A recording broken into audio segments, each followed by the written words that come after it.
Welcome to Conversations. I'm Suresh Kochat. Wars, they say, is not a thrill.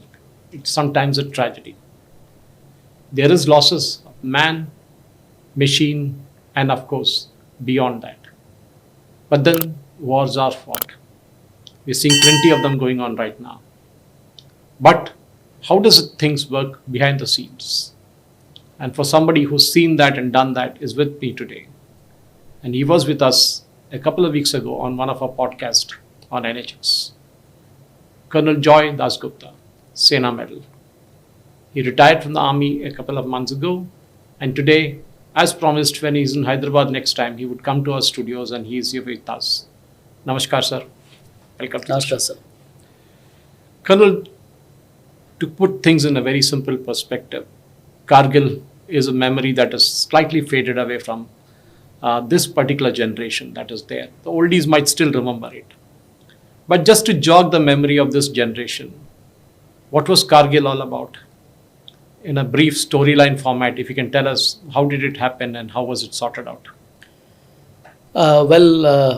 As you said, jog down the memory and with the present generation to be aware of it, because the present generation, I think Kargil was the one which was telecasted the first Time. conflict for the first time, I think on the drawing rooms True. of Indian families. Indian families and everything. So it caught the imagination. So when with that kind of info flow that goes in, there's shades of grey that does come into play. Too much of info.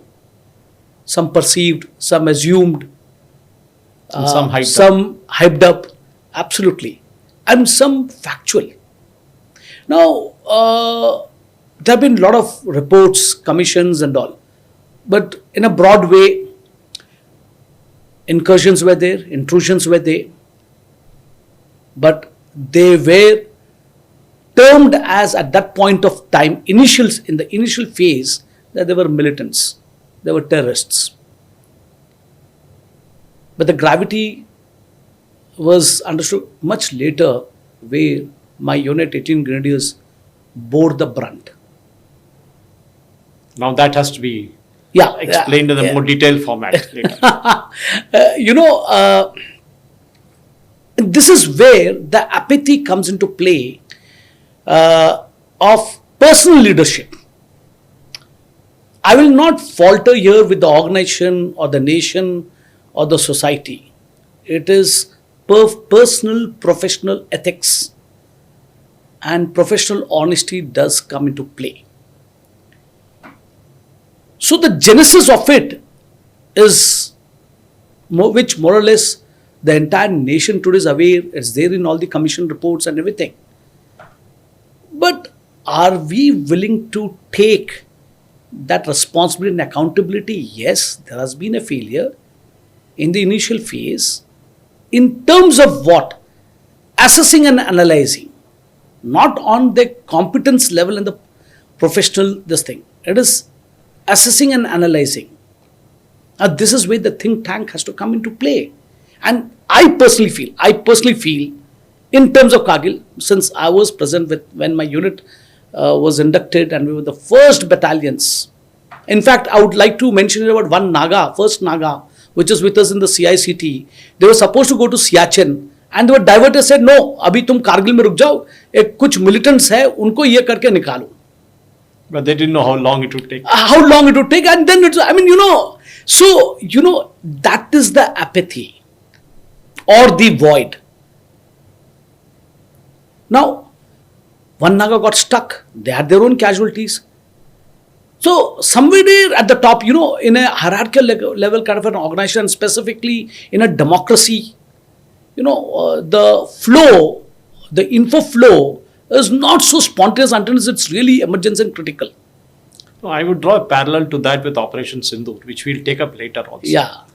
In one of the questions that was asked at the senior level press conference, where the DGMO level, was the fact that it was directed specifically to Air Marshal Bharti. And he was asked, did we lose any aircraft? So his question or his answer was, at the end of the day, Did we achieve our objective? Okay. That is more important. Did we lose people? Did we lose anything? He didn't comment on that. It was a very, very diplomatically handled answer. I mean, look at Kargil. There were incursions. There were people sitting on top, initially assumed to be militants or terrorists, and later turned out to be Pakistani regulars. Yes. Carry on, sir. With this, I would like to allude before my flow of thoughts go away. When you talked about this thing, that's why the commission report, the theaterization aspect is there, where more synergy is seen and visualized in the present Op Sindoor thing. Okay. They were all working in silos before. Yes.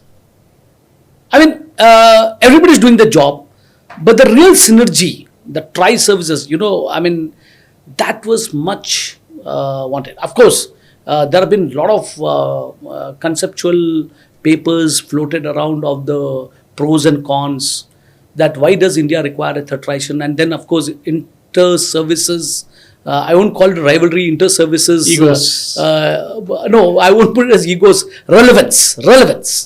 I'll put it that way. Of course, a soldier is supposed to have an ego. There's no doubt about it. Without an ego, you cannot implement things. But the relevance, and believe me, the relevance is of all the three arms, the Army, Navy and Air Force, is very important. It's synergizing those arms, the services, is a huge challenge and a task. There have been a lot of baby steps that has been taken up, and we have got few prestigious institutions which are this thing. We have got the DSSC, NDC, Staff College and everything who have got the tri-services. It's getting to, but at the ground level, there has been a lot of those challenges. Now coming back, and when you said that even Bharti, when he said that, he gave a very diplomatic answer, I don't expect a young squadron leader or a captain or a major to be a diplomat. He is to be a soldier. The problem with diplomacy is you have to convey it, this thing. So that's best, one of the. So at that level, he had to be a diplomat, especially when you're coming out in a very. No, we even saw that with CDS Anil Chauhan in Singapore, where again he was asked a very similar question, and he was answering the same way. It is not the losses that count. End of the day, did you win the match? Absolutely, what he said was absolutely right, and I fully this thing, because as you yourself opened up, that war has got its own toll. Correct. Nobody wants it. There's going to be losses. There's going to be human, and that's part of the game.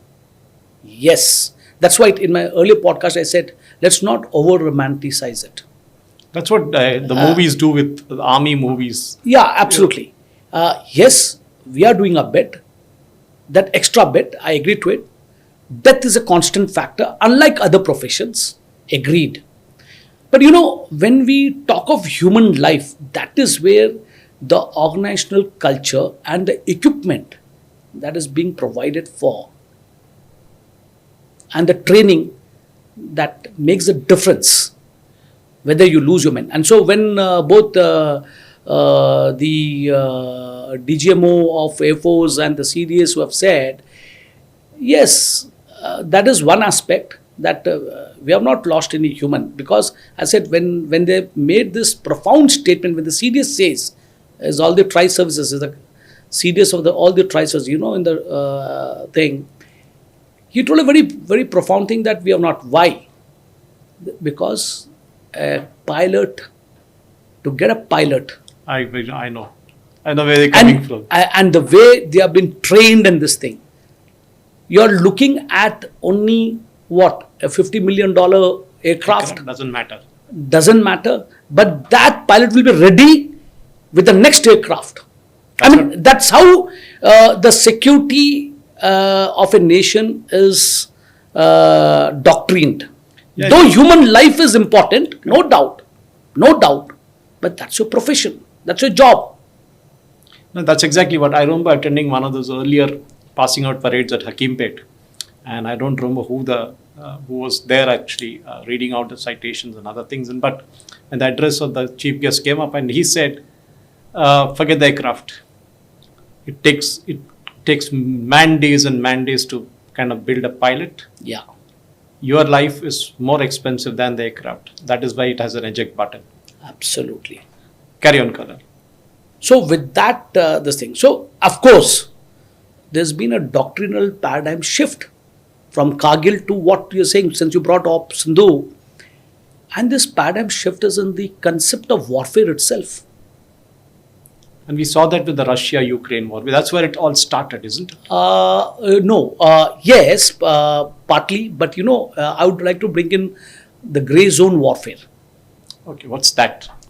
The grey zone warfare is something which is, how to put it, got something neither templated as per war norms and peace norms.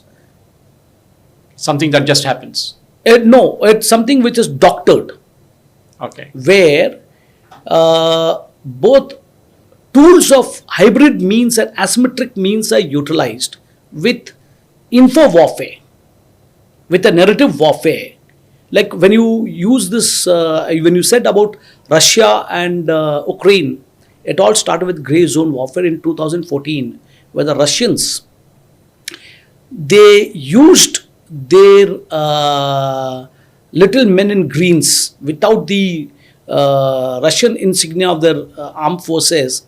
They just infiltrated and took over Crimea, which was part of Ukraine as an autonomous region. And then they did it after 2 years, I think, Donetsk also. Yes, they did it that same way. Complete belt they took over. So, and then what they did was, if you look at it, they did it in such a way, and they created a grey zone warfare. The local population was co-opted into it, a subtle way, and they did it. But the problem now that Russia is facing is that grey zone warfare, you have achieved initial strategic goal of occupying it, but it has now escalated to a full-fledged conventional war. Which is where my point comes in. I'm sorry breaking your thought there.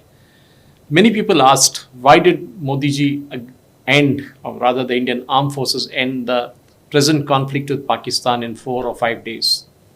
Why didn't we go the whole hog? People sit in their drawing rooms, living rooms, and they are army experts or defense experts during a scenario like that. They become a cricket expert when IPL T20 happens, tell Dhoni how to bat. And when Nirmala Sitharaman delivered the budget, they become the economic experts, all that. But as a veteran who's seen war up front in Kargil, having won a Sena medal for your bravery, do you think Russia has lost a lack of people? They say sometimes they're describing it in million, according to Trump. Ukraine lost something very similar. An entire generation has been wiped out. Do you think it was sensible to end the conflict with Pakistan on day 5? That's a matter to, at a subjective level, knowing our an average Indian's mindset, everybody will bay for blood. Lahore pakad ke leke aao. And you'll see one extreme sense of jingoism being there. Perhaps if I would have not been in the army, or perhaps if I have not fought a war, not been part of Op Vijay, with my unit 18 Grenadiers, perhaps I would have also bayed for the same blood. This thing. So when the government takes a decision, whether it's, it has to be usually on a consensus, and especially in a democratic setup. True.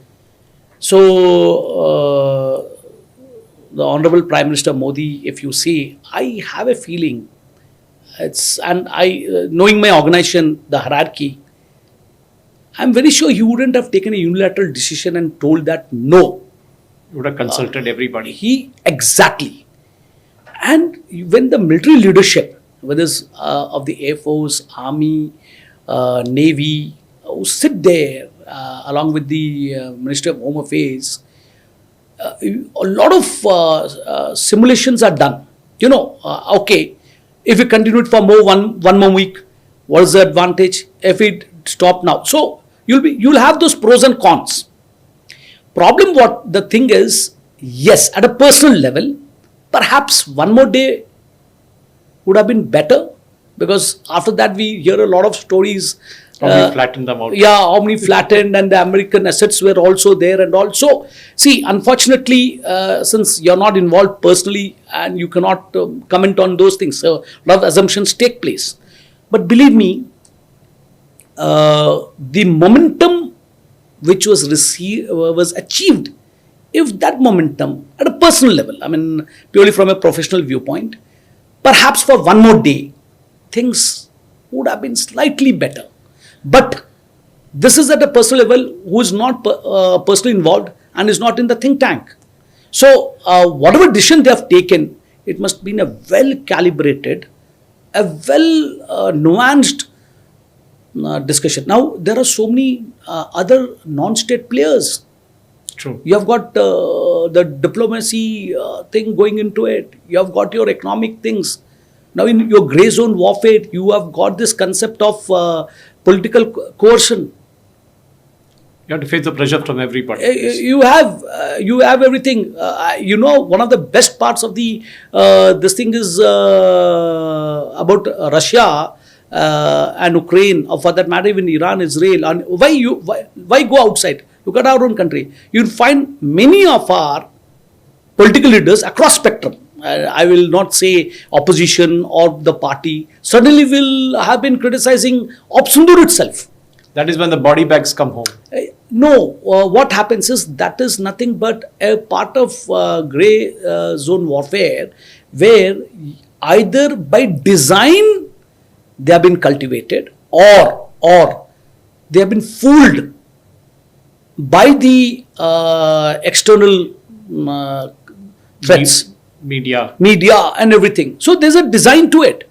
Now, this is where the discerning intellect is so important of an individual of across the spectrum, be it within the political party system and all. What is the priority at this stage? Boss, we'll have our own rabble-rousings, our own internal issues, fair enough. But now, and here I give credit to the government that they send this special parties composing of the all political parties, where Honorable Minister Shashi Tharoor, I mean, not Minister, sorry, as an MP, Supriya Sule and all. I mean, they came across and they did a wonderful job. Even Owaisi, for that matter. Exactly, from Hyderabad. I mean, like, come what may, I mean, you have to give that credit. See, at the end of the day, it is our nation, our society. So, Colonel, where the point was very clear is that, had it been a longish war, like what happened with Ukraine and Russia, which is supposed to be over in a week's time, Russia would steamroll Ukraine, finish them off and be done and dusted. But 3 years later, absolutely. The same public, the same common man would have been baying for your blood by saying that what have we got with this war? So, correct. I personally feel, I mean, again, that see, we have achieved a great strategic aim. And what is a great strategic aim was that Pakistan today knows, not only Pakistan, the world knows that the threshold level of tolerance and where we can go and hit, they have understood that. That is exactly my point. Now, some people say in the last 3 days, there have been discussions on what Israel did with Iran. They hit their air assets first, that is the air defense asset. And now they're saying we are dominating the skies. Okay, one thing we didn't do was we didn't take out the military leadership for very obvious reason. Israel could do it. They are the kind of people who don't listen to anybody. But Colonel, when you look at Kargil, when you look at that is Operation Vijay, when you look at what happened with India-Pakistan in terms of the Operation Sindoor, and when you look at Israel-Iran right now, and of course in between the Ukraine-Russia war, there are boots on the ground in Ukraine-Russia war. At the same time, there is plenty of missiles and drones being traded about. Operation Sindoor saw technology at play first time. We never crossed the border, yet we achieved a lot of our objectives. What are the lessons that the Indian Armed Forces has learnt, not just from Operation Sindoor, but also looking at the other conflicts that are going on? Firstly, sir, let me tell you, boots on ground is going to stay. It's going to be the mainstay of it. Present day conflicts, if they're short and crisp, then boots on ground is not required. It will never be required. But for that, the deliverables in terms of weapon systems, the man behind that machine, and the criticality of those weapons functioning in your terrain, like S-400 has not been greatly successful with Russia, whereas it's been successful in India. Yeah. Okay, that's again a separate debate on itself. When we talk of this thing, that's why I feel that when the decision was taken by the government that to stop and the ceasefire was agreed to on the request of Pakistan, it is a wonderful thing because it's not that you cannot outfight as a nation Pakistan, but it would have been a huge economic Cost. Now, as it is, due to a lot of recessions and a lot of other issues which we have, and in fact, the economic tariffs which President of America, Mr. Trump has done it, it's nothing but a part of gray zone warfare. It's part of gray zone warfare. And now when we realize this, you have to understand, when we go slightly from that, is a non-linear conflict. What is that? In a non-linear conflict, since you have been mentioning about Iran and Israel, when firstly, they don't share any land borders. Correct. They are So across the boots and seas. ground. In fact, the Iran army has got more boots. But they can't go to Israel. They can't go to Israel. But you have got economic embargoes and sanctions, so you cannot pump in money with so much of missiles to throw at them. So it's only Lebanon, Gaza and all. So what you do is you orchestrate and create a group, the Hezbollahs. Then in Yemen, the Houthis. Correct. So that is a non-linear conflict. So you engage them in a proxy through. Now, Israel is a nation which is built through a lot of sacrifice and character. We have to accept it. Yeah, it's a And question of survival. I mean, it's inbuilt in them.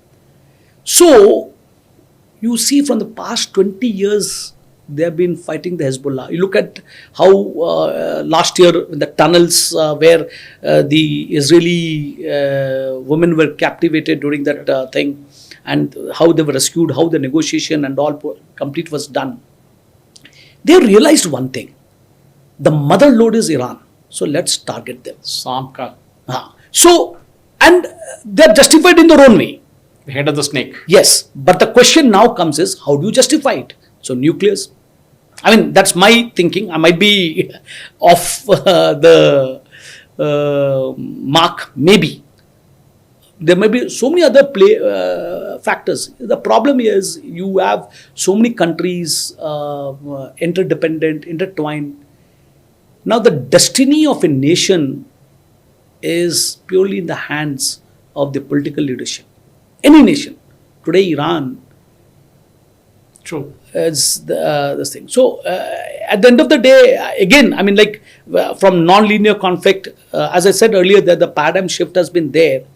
But the same non-linear conflict, if it goes like it has acquired the status of conventional war between Russia and Ukraine, Then it will because be a conventional mode will always be there more effective when they share the boundaries. Americans never will fight with their own in their own land. They'll fight. never have done it. except for Pearl Harbor and 9/11. Yeah, absolutely. Vietnam, And Somalia. see, the culture of Japan has changed when they surrendered. True. In fact, Colonel, one point which you all often speak about, you did mention in between, is a man behind the machine, or today we even call it women behind the machine. You might have the greatest of technologies.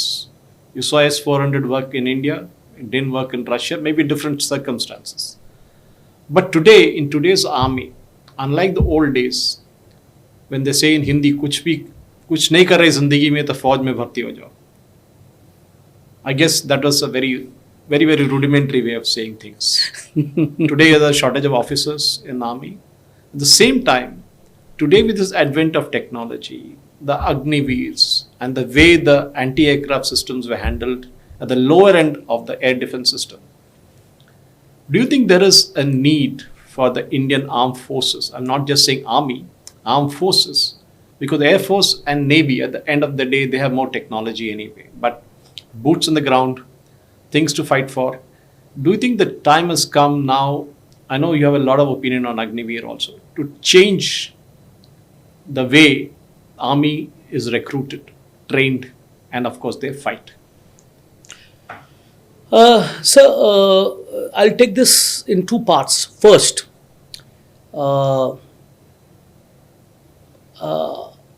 we cannot be fatalistic and have a very rigid view, but at times rigidity matters Okay. and it helps. Now, when you talk of cost, the concept of Agniveer was what? Basically to what do you call Reduce the age. No, that was there, agreed. That is one of the parameters. It is not reducing the age. When the normal recruitment was also done, it was with the same age profile, only people were coming. But they're exiting the system in 5 years. Exactly. Now I'm coming to that point. That's the way this thing is. First, and the most foremost thing is, you want a younger profile. Fair enough. It looks very good on paper, the younger profile. I agree to that. But the basic more consideration was economics. The economics was not for the pensionary benefit. It is more for the capital expenditure. You hardly In had terms of any money left in your budget. 15% for capital. That's it. That's it. And then the Navy says they want a aircraft carrier. The Air Force says we have got an aging fleet. You have to take 5th generation aircrafts. The Army says we want next generation S-400, 500. Now, it is pure mathematics. So when you sit at that level, especially at the planning level, especially with the bureaucrats or the politician, the political and all, including the military leadership, reality check is there. And that is where that's where the, though there's been a lot of, papers, discussion and brought out. But at a personal level, when I look at it, when you compromise on, you have overlooked, not you, I'm talking about, we have overlooked a particular aspect. 4 years, different terms of engagement, different pay scales, within the same organization, with the same unit. Now, he is not being trained for specialist weapons system. A generalist. He is only a generalist. Because there is no guarantee he'll be within that 25% of retention or 50%. What do you think the number of years should go from 4 to 7, as many army officers are saying? That is, again, they're trying to follow the TA concept of 7 years, which this thing is. Again, it's flawed. I personally look at it, it's flawed. See, the problem is, you cannot take the template of the concept of conscription or a draft, like Israel, or like in Korea, or even for that matter in China. It is purely a voluntary force. Everybody comes out of will. Now the terms of engagement, there are very few senior hierarchy law, even the previous law, pre-1971, it was only 9 years of service. There was no pension authorized at that time. But then there was a committee which set up. And you know how this 15 years of color service had come into play. Okay. That 15 years of color service had come basically that you needed your senior lot, experienced lot to continue to have a repository of that. Seniority? Not only seniority, weapon, to handle this weapon system. Experience. Today an Agniveer, he is doing a general soldier's duty, one, because of economic considerations, like an ATGM missile, it costs money. AGL, grenades. For training, we don't have that kind of this thing. So, are we, they're going to say, no, let us get it done with the, because we don't know whether he'll get retained after 4 years. Is it a waste of So training? the capacity building is, I mean, that is my perspective to the thought process. Now, but then the balance, because we have to. So then, today, we are still not 100% enrollment has not been done. One, due to COVID. Of course, that was one of the main reasons. But then still, we are efficiently, operationally working. So what you do is, you reduce intake. Don't put 100% of enrollment. Reduce the intake. Reduce the intake. Don't tweak. I mean, that's my personal, this thing is there. You make it with 60%, make it optimize. Quality versus quantity. Yeah, perfect. The tooth to tail ratio. Now you will have 75% of the agnivees will be disheartened once they don't get retained, will go out. They will get absorbed somewhere. Of course, the government has taken up some steps. There has been BSF, CRPF and all that stuff. But you know, when we go into such kind of a tinkering, it has got long-term ramifications on the national security. Colonel, I'm a layman. Okay, national security, we will keep it there right now. When I say a short service commission officer and an Agniveer, what's the difference? There's a fundamental difference in, firstly, the leadership role. Because an Agniveer is through the same process of what the normal Jawans which is done. But as an SS officer, you're going through the same UPSC exam and you're going through the same SSB, this thing. So that is one of the... But you're out in 5 years. You're out in 5 years. And you know what was the earlier rationale? That why have a pension liability when you can get younger soldiers, officers? You have told it, but then I said capacity building. In that 5 years, when an SS officer, most of them they have only done the basic course of the VIOs and everything, you know, basic weapon systems and all, which is part of it. But then he's out totally. But you're not this thing. So when you do the major courses, that comes into play. So, but in Agniveer, what is happening is, they are your working, the functional requirement. Today, even if an officer is not there, though there's a shortage of officer, there's a JCO. There's another officer who takes off the other company also. That is why he's an officer. But at the lower level, it cannot be replaced. Which brings me to the question now as we close this conversation, is the fact that the government of India has, in its right wisdom, about almost 6 years ago, taken a decision that weaponry, which you mentioned in the conversation, in various formats, will be made in India. For various reasons. One is we create more employment. Second is we are not subject to blackmail by another nation tomorrow when we get into a conflict. When you speak of this manpower that is now generated, I other day heard that BrahMos is going to absorb a lot of these Agniveers. Now I'm sure officers like you, I mean, maybe somebody who's in the short service commission will also find gainful employment in this new defense private industries.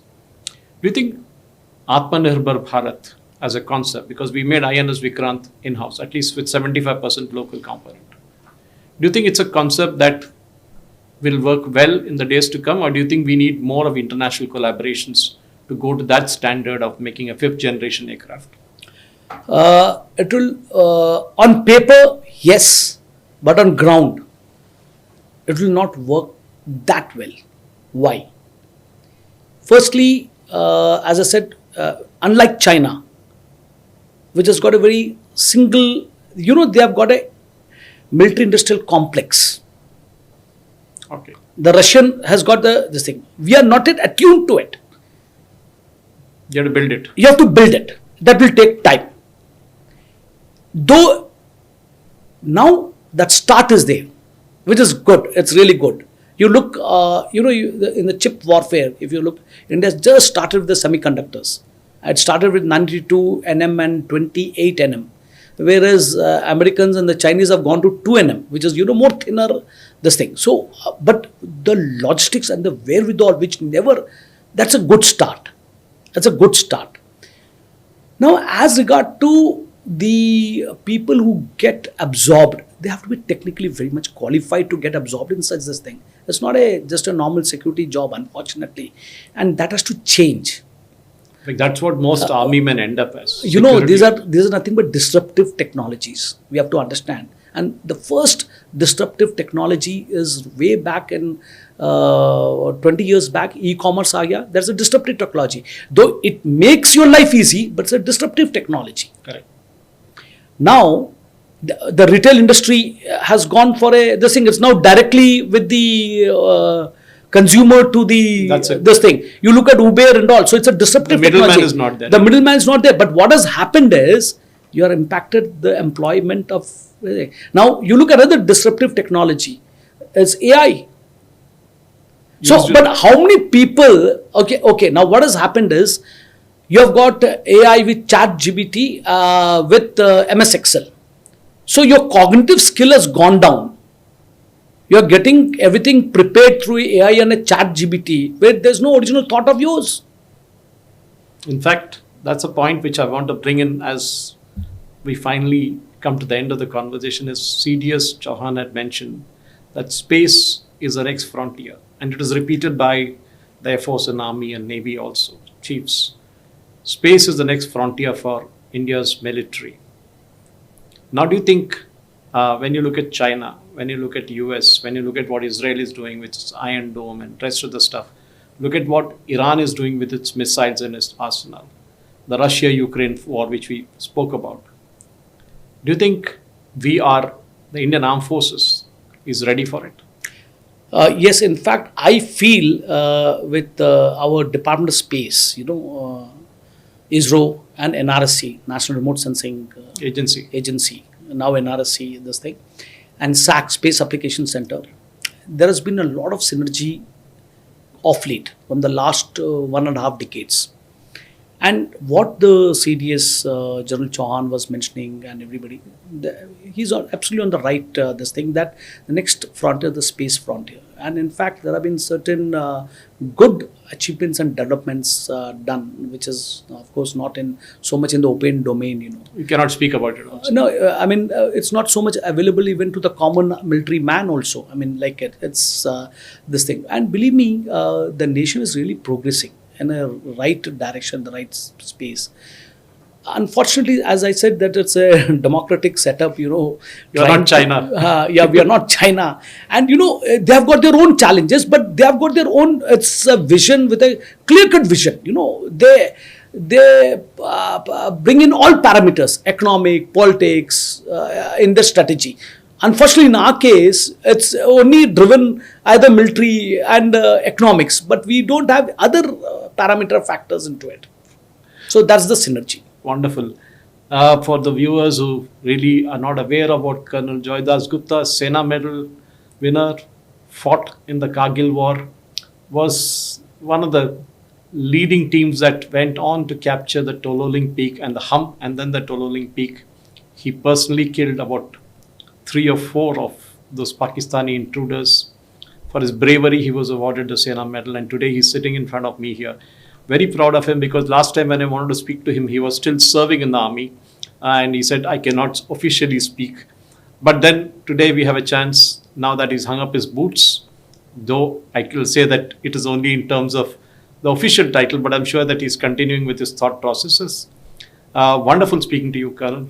And I'm sure that when you're here the next time, or whenever we converse, we go to newer subjects, because this thing is so vast.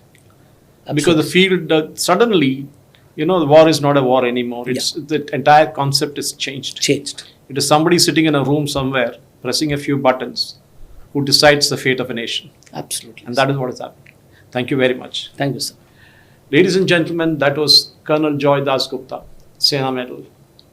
Of course, a person who spoken to us earlier and told us how he and his men captured those high ranges in Kargil, Dras and along Tololing, especially the Hump, where he was involved.